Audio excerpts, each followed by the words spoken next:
9 Alpha Tango 791 on the Gulf Islands in the North Pacific.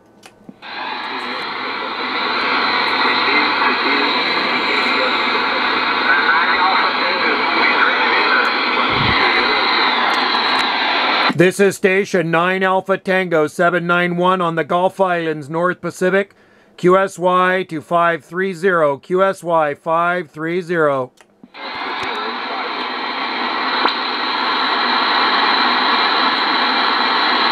CQDX calling CQ South America, calling CQ 9 Alpha Tango 791 on the Gulf Islands, North Pacific.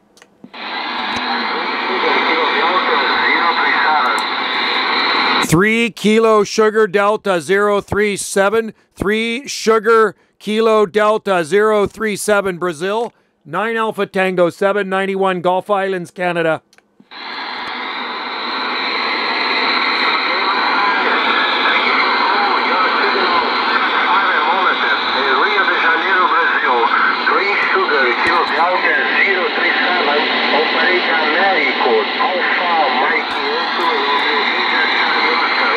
America, okay, my friend. 3 Sugar Kilo Delta 037, Sao Paulo, Brazil. 5 and 9, 5 and 9 here. I turned my beam a little bit more, and you're sounding Q5 here on the Gulf Islands off the west coast of British Columbia, Canada.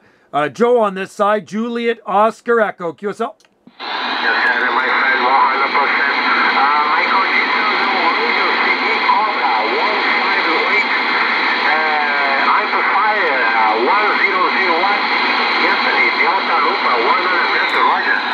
Sounding good. The Cobra and the power and the antenna Delta Loop sounding really good from Brazil, my friend. I'm running a 3-element flat side Serial Yagi beam pointed your way. About 200 whiskeys, and a RCI 2980 WX radio with a D104 microphone. QSO.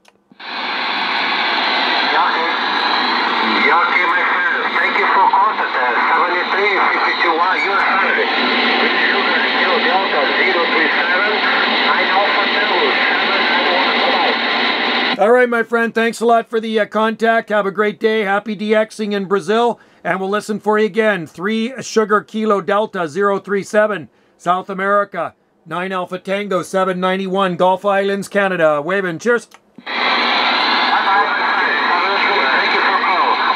Thank you. 791 QSX. QSK. Go ahead, QSK.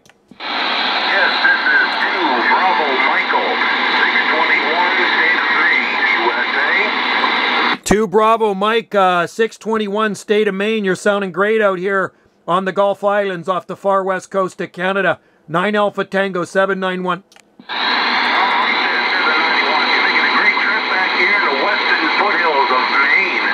We're about 30 miles east of the New Hampshire border, 70 miles south of Canada, QSL. Wow, nice signal, my friend. Good sounding station, because I'm getting you off the back of my, kind of the corner off the back of my beam. I'm beamed due south into South America. And my QTH is on the southern Gulf Islands off the far southwest coast of British Columbia, QSL. QSL on the southwest coast. 5x6, 5x7 signal on you there. A little up and down at the moment, but your modulation is superb. This is 2 Bravo, State of Maine. To you. Thanks a lot, buddy. Hey, 5 and 9 here, sounding good and great audio as well. You got a great sounding station. Well, I thank you. Thanks for the comeback, and I wish you happy DXing out there. Always nice to talk to Maine. And cheers in 73s, 2 Bravo Mike 621 Maine, 9 Alpha Tango 791, Gulf Islands out here in the North Pacific, waving. All right, 9 Alpha Tango 791. Thank you very much for the contact. It's always great to contact you folks in Western Canada, especially off the southwest coast. All right, this has been Operator Brandon. 2 Bravo Mike 621, State of Maine, 73s and over very fast. Take care. Happy DXing. Thanks a lot, Brandon. You got Joe on this side, by the way. Juliet Oscar Echo. Cheers, my friend. Yes, Joe. Thank you. Joe, 2 Alpha Tango 820. 2 Alpha Tango 820 for 9 Alpha Tango 791. 2 Alpha Tango 820, Larry, down there in Tampa. 9 Alpha Tango 791, waving. Joe, would you believe we had some snow flows down here the other night? And the panhandle even had snow. Incredible. You're booming in as always, Joe. How are you, my friend? Yeah, we're doing good. You know, I have a big Facebook group with about 40-something thousand members on it, and it's all about growing palm trees and exotic plants, because that's what I do. So we got a lot of members in and around your area that have been posting pictures of the snow and the cold, and even in Louisiana. There's one member down there in the group there, and it was -8 to -10 degrees Celsius where he is in Louisiana, and they had 8 inches of snow. Yeah, we got down to 0 Celsius in Tampa, just in one of the northern suburbs. Incredible, Joe. You're doing a good job as always. You're 9 over, 5'9", 9 plus. So you're 5'9" plus 5. And I know you're not pointed exactly my way, but you're doing an excellent job. I also heard the station in Maine was real strong as well. Over. Yeah, you're blasting in here too, man. Not a problem, up into the red. Well, 0 degrees Celsius isn't all that bad. 32, I mean, for your location, yeah, that's darn cold. And it's funny, here on our island where I am, we haven't had anything colder than 32. Nothing here yet. So I'm fingers crossed, and hopefully it'll stay like that to spring. We often do get winters where we don't get much frost and no snow. So hopefully this is one of them, QSL. Joe, can you grow palm trees up there on the Gulf Islands? Oh, I have a palm nursery, Larry. That's what I do. I'm retired. I've been growing palms for 40 years. I didn't know it would grow there. It's incredible. Oh, you should see the palms all on the southwest coast of British Columbia. If you go to Vancouver, they have palm-lined streets, and even in the suburbs, only near the ocean though, Larry. If you get inland from the ocean, it's a totally different story, but anywhere near the Pacific Ocean, out here in these islands, I was in Victoria a couple days ago, and you're driving down the road, and that's all you see is palm trees here and there and everywhere. I would have never guessed. What about in Washington State on the coast? Do they have palms down there? Absolutely. There's some beautiful ones in Seattle. I know that because I'm in the Palm Society. I've been in the Palm Society since the 1980s. So there's a park in Seattle called the Chittacon Ballard Locks, and a gardener by the name of Carl English planted a grove of them there in 1939. They're towering. They're all over Seattle. I would have never guessed. I would have assumed it was too cold. But never assume anything, right? Exactly. And you know, there's nearly 3,000 different types of palm trees, Larry. So a very cold hardy one is, of course, sable palmetto, which grows all over and native to your state. Very cold hardy, but they like a high summer heat, which we don't really get, you know, like you guys. But there are other ones native to the mountains of China that we grow called a Chinese windmill palm. You look it up. They grow 40 feet a trunk, and they're fully foolproof, cold hardy for this climate. I know, like, if you go up, like, the coast, like Charleston, South Carolina will grow some palms, and on the coast of the Carolinas, the coastal Georgia, so I think they're more robust than we would assume, Joe. Oh, absolutely. Virginia Beach, too. If you go to Virginia Beach, Norfolk, Virginia, they have palm-lined streets there.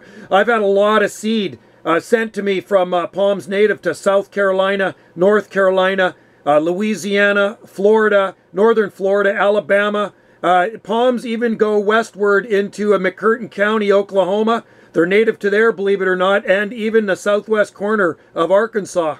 I would have never known. See, I'm not really into. I have one palm tree. I think it's called a Jeffersonian on my property. That's it. I have some wild ones too, because I'm on some acreage. But I'm not really, you know, an aficionado. I like them, but down here they're a lot of work, you know, to maintain them as they grow taller. You know, to trim them. And what I found down here is in the bottom, like the mulch from the palms, you'll get these palmetto bugs. They're flying cockroaches. So a lot of people down here are not too wild over palm trees. I have one real big one that's probably about 45 feet, but it's, like I said, a Jeffersonian over. Yeah. So I know about the palm weevil and the bugs that attack them down there. There's also another disease called lethal yellowing in southern Florida, and it really attacks the coconut palms. But up here, there's no pests, no diseases, and they're super low maintenance. So that's why people do like them here, and they are evergreen. They look nice. So on our property, we literally have thousands of them. It would actually boggle your mind if I was to send you a video. I have YouTube video. I have a YouTube channel with thousands of videos on it and all the palm trees on our coast. I know I got your jungle joke. What's your palm YouTube channel? Banana J SSI. So SSI stands for Salt Spring Island. And of course, on this island, they call me Banana Joe. So Banana J SSI. Okay, Banana J SSI. I'll check it out. Hey, listen, Joe, could I get your email address? Yeah, you betcha. It's bananajoe@telus.net. Joe at, what did you say, Telas, T-E-L-A-S? Yeah, I'll spell it. So Banana Joe, like a banana, Banana Joe at telus.net. So Tango, Echo, Lima, Uniform, Sierra.net. Telus.net. I got you. Banana Joe at telus.net. I'll shoot you up my cell phone number, too. Because if you want to get in touch with me, you can. Because, you know, you're a good dude, Joe. I like it. I'm glad you're in the Alpha Tango group, too. And plus, you're paisano, you know? And mezzo paisano. I know you, bro. I like talking to you. I'm glad you came in there, Larry. I was talking to a guy in Brazil, and then, of course, Maine came in there, which is really nice. Don't always get to talk to Maine. And then you came blasting and sound like you're sitting right next to me in my little radio shack here. I got a little radio shack here, Larry. It's about 40 feet away from the house, so I don't have an inside voice. I'm Italian. I talk loud, so my wife kicked me out here. My wife does the same thing. The house here was pretty big, and I'm in the far end of it. And I had one of the concessions, I have to run headphones. So when I built this radio shack, I insulated the walls before they were drywalled. So it sort of cuts down on the noise, you know. Yeah. That's the way to do it, man. Well, I tell you what, if we ever move from here, I said, you know, I definitely need a radio room, you know, either away from the house or maybe in the garage, if it's an insulated garage where I'm not in the house, because in the house it was getting a bit much, because we have 2 accommodations. We have B&Bs here, and when the B&B guests are there, I couldn't really talk on the radio because it's just too noisy. Yeah, that was the deal. When I built the house, a couple of my friends have commercial radio stations, and I asked them what to do, and I insulated all the walls before the drywall went up, and I really, you know, it cuts down on the noise. Plus, you know, one of the concessions was that I use headphones, so between those 2 things, it worked out for me. Over. Well, that's perfect. Yeah, as long as happy wife, happy life. That's what I always say, you know, and I said, I didn't really want to come out here at first. This was this little 8x8 shed, and Wendy built it. It's actually really nice. My wife likes to build, so she built this thing for an art studio because she's an artist, but she ended up doing using one of the rooms in the back of the house there for her art room. So she says, well, we're going to move you out to this, that 8x8. It's fully insulated. It's great. I says, I don't know if I really want to go out there. I kind of like it in the house, but, you know, once I've been out here, I've been out here for, God, it'll be 2 years in September. I like it. I saw you, you know, when you're doing your live cast videos, I go to this part of the house. It's really finished nicely. Yeah, it's not bad. She did a good job. Today she was outside painting the front doors and the back doors of our house, staining them. She likes to paint. So it's a nice day out there. We got some sunshine, and it is cool out there, though. It's only about 41 degrees this far north, but she wanted to get out there and paint, so, hey, she can paint. I don't like painting. She likes it. That's exactly what it is here. I was outside doing a couple of things, took a walk, and it's 41 degrees here right now. Exactly what it's 40 degrees right now. That's crazy if you think about it, eh? I mean, what strange weather, isn't it, huh? You know, I mean, you're that much farther south, but, you know, it's going to warm up. You know that weather is not going to last all winter. You know, it's just kind of a freak of nature cold snap. You know, the way I look at it, Joe, we need it once in a while. It kills a lot of insects. And when we have like a relatively cold winter, our hurricane season's not as bad, so I don't mind it. No, you're smart. And, you know, I was just up at the bottle depot earlier before I came in the radio room, and I was talking to another gardener, and he says, I'm kind of worried. He says, you know, we do need some cold to kill the bugs, because if you don't kill the bugs, you know, they start attacking your vegetable garden and this and that. I agree with that statement 100%. So when we have a cold winter, we get them once every, I think think they said this past week was the coldest it had been since 2018. So we haven't had really any cold weather in a while. The last time I personally saw snow was January 10th of 2010. So we've been relatively warm. So I don't mind it because, you know, I'm from New York. I can take the cold weather. I think it's a mental thing, Joe. You know, I remember being in really cold weather. We're hunted up on the Canadian border when it was minus 27, minus 30, you know, Fahrenheit, and I'm hunting bear. So when it gets to be like 30 or 29, it kicks in. You know, I remember I went back up north. I was driving up back to New York. I don't know, probably 20 years ago, and I hadn't seen snow in a while. I saw snow, and I got freaked me out for about 30 seconds. Then I go, come on, man, I grew up driving in this stuff, and I just blew it off. But the initial shock, and then I got it to my head, it said, you grew up in worse than this. I was in Georgia, going through Georgia, and I hadn't seen snow in like 15, 20 years. And for about 10 seconds, 30 seconds, it got me. And then I just like laughed it off and just kept driving. That's funny. See, you get spoiled, Larry, living in beautiful Sunshine State there. And I'd be the same thing too, man. I don't care if I ever see snow again in my life. I was born and raised here. I've been here on the coast my whole life, so I've never experienced anything colder than what we've had here. And I talk to people in other parts of Canada. I know you do too. And, you know, you talk to some of these guys and it's like below 0 Fahrenheit. So it'd be like minus 30 Celsius. I talked to a guy in Minnesota there the other day, and it was minus 6 below Fahrenheit. And I'm thinking, holy crikey, that would kill everything on our island. Yeah, you know, that's the way it is. You know, I live in a warm place. I'm a little tired of it, but I don't know. I don't think I could go away from the Gulf of Mexico. I mean, I really like it around Biloxi. I really like it around coastal Texas.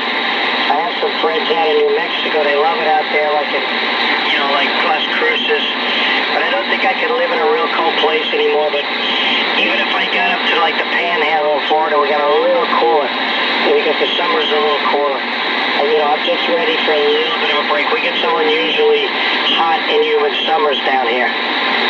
Yeah, but I think overall, I think you're living in a good area of Florida. My oldest son lived down in Weslaco, Texas. So he was down there for 2011 and part of 2012, and he married a Texas girl down there. But anyway, Weslaco is on the Mexican border, just west of Brownsville. So not so far west of Brownsville, Texas. And the summers were just stinking hot. I remember him saying, because we'd be Skyping with him on the computer back then, and it was, he says, man, it's hot, Dad. He says, really humid and really hot. I have a really good friend, a Mexican-American guy. He lived down here in Ruston, Florida. He moved to Brownsville. And he's Mexican-born, but he's American naturally.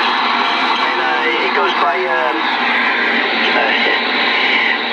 Negrito. And he's a good friend of mine. He's over there, and I know a lot of the guys in Tamaulipas, in the state just south of Texas. They can talk. They're right over the river. There's a nice bunch of guys down there in that area. Yeah, it sounds nice, man. You know, I like warm, and as I get older, Larry, I dislike cold even more. I used to be an avid skier. I'd always be up skiing. I lived to ski. I don't ever want to go on top of a mountain again. I don't like it. I like to look at the snow on the mountains from a distance, from, you know, if I was down in Vancouver looking at the coastal mountains, but to go skiing, nope, I'd rather go to a tropical destination. So let me tell you what, I grew up at the foot of a ski slope, and I was skiing since I was in elementary school, and I was quite good at it. I was even a ski patrol. But the closest thing I want to get to a slope is at the lodge, on the bar. I want to sit downstairs and have a hot cocoa and watch everybody else come down. I'm the same way. The last time I went was about 10 years ago, and because my youngest son likes to snowboard, so we went up there. It was just okay. I wasn't into it the way I used to be. There's a lot of snowboarders up there, so I almost kind of felt like a minority. There's seemed to be more snowboarders than skiers. And I was still using my old 190 Nisel skis. And I used to ski up around Whistler a lot, you know, Whistler Mountain at Blackcomb beside it. But skiing is so expensive now to go to some of those to mountains and ski for a day. They want like $180 to $200 a lift ticket. My old head from the early 80s. When I went skiing, I took him up there, and everybody was laughing. They thought I was like skiing on old museum pieces. But I tell you what, those old skis, it's really, really good. That's funny, Larry. That's exactly the way I was. I was standing in line to get onto the chairlift, and I'm running using my my newer skis that I bought in 1982 were my Nigel 190 Professional with the Solomon Professional 727 bindings, which were top notch back in 1982. And I'm looking like I'm totally outdated. I still even got my 80s frickin' clothes on. It's like, God, did I feel stupid. Me too. What I did was I left my stuff up at my grandparents' house.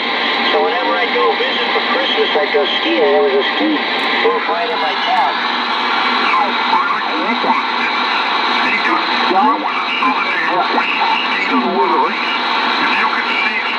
You could ski any place. I skied up in Mount Hope, New York. I skied up in Lake Placid, New York, when they had the 1980 Olympics. So we skied a lot of places in the tri-state area, New England. And I was pretty good at it, you know, I liked it. But I don't like cold weather anymore, and I have you by 6 years. And I notice when I go up north of the cold, my arthritis kills me. When I come back down to Florida, I don't even know I have arthritis. I go figure. Oh, I know. I totally understand. You know, we go to Maui for a month, and, you know, I get some aches and pains here because the winters are damp here. Even today, you know, the humidity level is pretty high in the wintertime. It's probably 75% humidity out there, just cold dampness. And if I go to Maui, all of those pains, all of those aches and pains are gone. You got that nice, beautiful heat all around. It's kind of like sitting in a sauna. Let me ask you a question. Does your son still live in Texas, Joe? No, he moved out. When did he move out? 2012, January 2012. And then she immigrated up here. Man, if I was him, I would have stayed down there. But anyway, he's up here, and they're not together anymore. She's a nice girl. She still lives in Victoria, and he's with somebody else, and he's in Victoria too. And he's, he's going to be 34 next month. Man, time flies. I had my uncle's brother. He's my uncle through marriage, but I grew up in a small town in Long Island, and we had a town of about 750 people, you know. My uncle married my aunt, and everybody knew each other, let's put it that way. My aunt's best friend was my uncle's wife. Her younger brother was a couple of years older than me. He went into the Navy, and he was in Hawaii. When he was in Hawaii, he met his wife. She was from Hamilton area. She was an RN. And after he finished his military time, he went to college on a GI Bill. He got married, and then he went back to Hamilton. And they had a few, they liked him. But because he was an American citizen, I guess he was young, he was like 28. He's a dual citizen. His wife got her citizenship through him. His kids, they're all living in South Carolina. Him, his wife, his two kids. I don't understand it. It seems like they love the States. Even the children were born and raised up in Ontario. But they have really great jobs.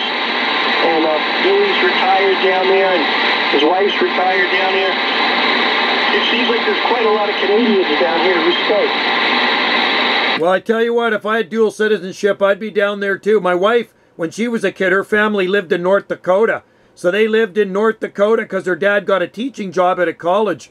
And, I was going to say, North Dakota, though, it's too cold in the winter for me. Now, you'd like it down in the south, like, once you got the genetics from your father's side.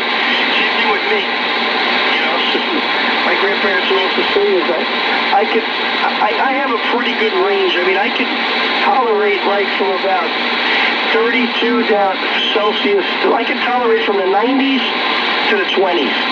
But I prefer the 60s and 70s. Even today, I was walking my dog, it was 41. I had a little vest on and a long sleeve shirt, and I loved it. No, 41's good. We walk all the time. I'm going for a cold water plunge. Probably in about 15 minutes from now. I go with Wendy's daughter, my wife's daughter. We walk right across the street, and we walk down a little nature trail a few minutes, and we jump right in the Pacific Ocean. So I know it sounds crazy, but I go for this cold water swim. But I tell you what, I'd prefer to be in Maui going for a warm water swim.